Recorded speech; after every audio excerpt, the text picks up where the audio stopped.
नमस्ते, प्रणाम। मैं रेणु सुस्वागतम गीत में आप सबका स्वागत करती हूँ। मैं एक अवसान मैया का गीत सुनाने जा रही हूँ। अच्छा लगे तो कमेंट बॉक्स में ज़रूर बताइएगा। लाइक शेयर सब्सक्राइब करना मत भूलिएगा। बहुत सुंदर गीत अवसान मैया का है, एक बार ज़रूर सुनिएगा और शेयर ज़रूर करिएगा। दई देती हूँ भिखियाया चरवा में भरी के, दई देती हूँ भिखियाया चरवा में भरी के, आचरवा में भर के, आचरवा में भरी के, आचरवा में भरी के, आचरवा में भरी के, दई देती हूँ भिखियाया चरवा में भरी के।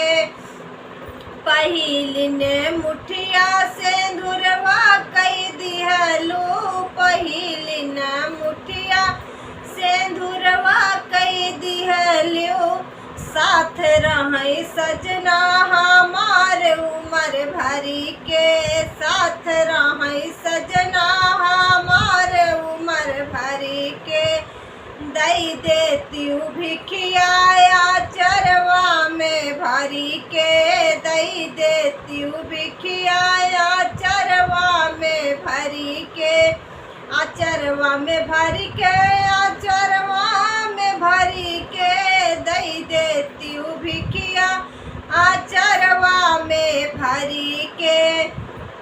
दूसरी न भिखिया लालनवा कई दिहलू, दूसरी न भिखिया लालनवा कई दिहलू, दूसरी न भिखिया लालनवा कई दिहलू, खेलई गोदी लाल हमार उमर भरी के, खेलई गोदी लाल हमार उमर भरी के, दई देती हूँ भिखियाया चरवा में भरी के, दई देती हूँ भिखियाया चरवा में भरी के, आचरवा में भर के, आचरवा में भरी के, दई देती हूँ भिखियाया चरवा में भरी के।